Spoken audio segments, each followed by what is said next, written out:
The security situation across areas of West Africa, the Sahel, Cameroon, and the Central African Republic is deteriorating. Conflict in the region is in flux.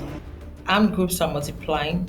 The intensity and geographic dispersion of violence is increasing, spilling across borders, and civilians are regularly the target of attacks. Across much of West Africa, illicit economies are playing a huge role in enabling and prolonging the conflict and instability, but they can also provide livelihood for people across the region.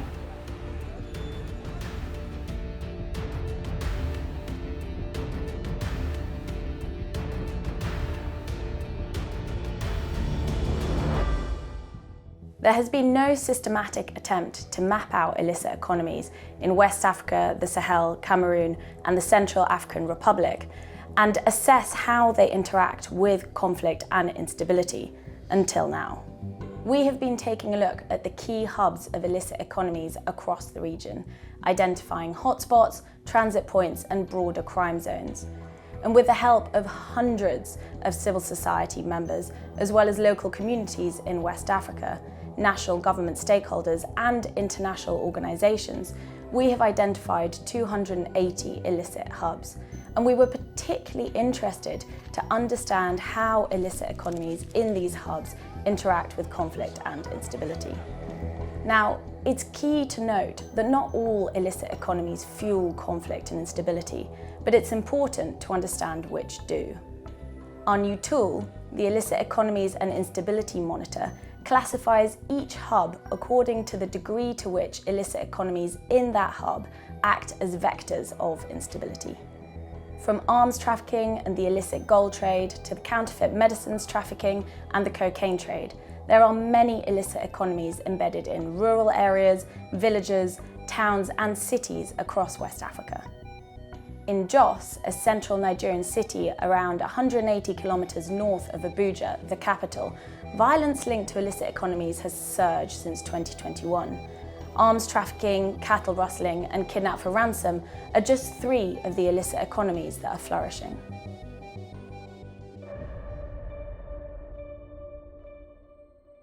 Community leaders and experts agree that levels of violence and crime in Jos have seen a sharp resurgence since 2021.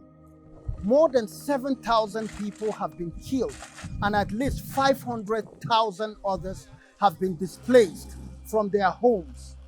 Livelihoods have been destroyed, pushing many people to rely on illicit activities. The proliferation of criminal groups and armed political groups and the ensuing instability they generate have driven demand for arms. This demand has fueled supply in conflict areas like Jos, while the growing demand for self-protection has normalized access to weapons and legitimized the weapons trade. Essentially, the illicit arms trade has a knock-on effect, allowing for other illicit economies to boom. These include, for example, kidnapping for ransom, the illicit gold trade, and cattle rustling, among others.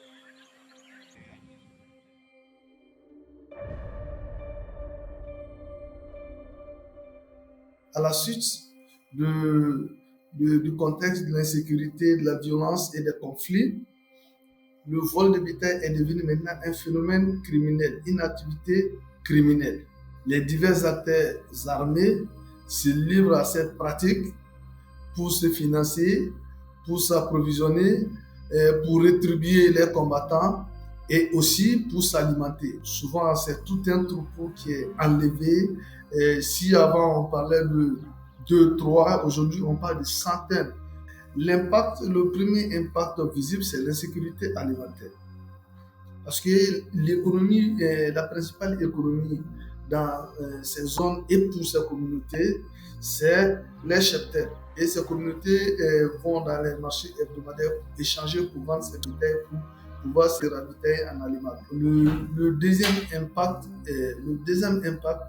est aussi social. Donc, ça conduit à l'effritement des liens sociaux entre ces différentes communautés.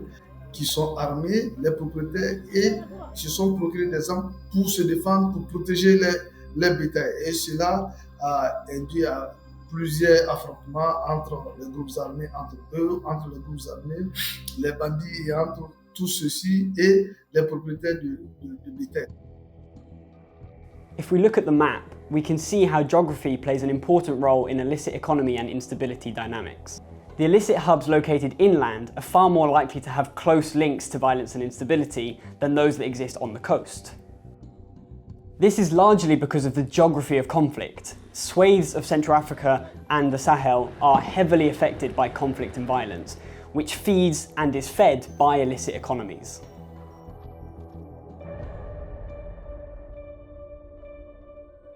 Burkina Faso has been shaken since 2016 by a wave of insecurity. It's true that much of this violence has been both inspired but also nurtured by violent extremist groups. But we should not also forget that this is a homegrown insurgent. We know, for example, that the Burkinabe Ansarul Islam has been engaging in violence since 2016 and has won a lot of support from the local population. And as armed groups grow more reliant on exploiting communal violence, that civilian demand for weapons is likely to increase. Armed groups have a variety of relationships with illicit and criminal networks in Burkina Faso. However, they have been known for gaining local support by allowing people to gain access to illicit activities.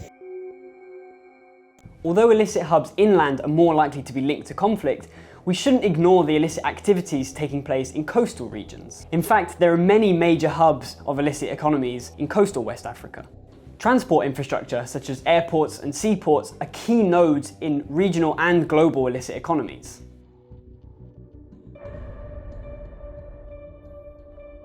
L'aéroport et le port sont des portes d'entrée. Au niveau du port, on a des marchandises qui rentrent et il peut se trouver que des marchandises soient des marchandises de contrebande ou des marchandises illégales. Et dans ce cas, le problème qui se pose, c'est à chercher à mettre un nom sur le propriétaire de ces marchandises. Mais ce n'est pas toujours le cas, puisque les marchandises sont transportées par des intermédiaires, par des sous-traitants, des transporteurs. Le transporteur, il transporte la marchandise. Mais si vous saisissez la marchandise, lui, il n'est que le transporteur. Ces activités illicites. En fait, les activités illicites peuvent profiter aux réseaux criminels et aux groupes armés ou aux groupes djihadistes. D'ailleurs, le risque existe. Le risque entre les activités illicites et, disons, le ravitaillement des réseaux criminels ou des bandes armées. One key challenge to tackling the negative impacts of illicit economies in West Africa is that many communities rely on these economies as livelihoods. Responses that fail to recognise this are likely to engender significant pushback, and this reliance is only set to increase. A number of factors like climate change and global escalating inflation, which are driving up the price of core foodstuffs and enhancing economic stresses, mean that more communities will be forced to rely on informal and, in some cases, illicit livelihoods where no formal alternatives exist.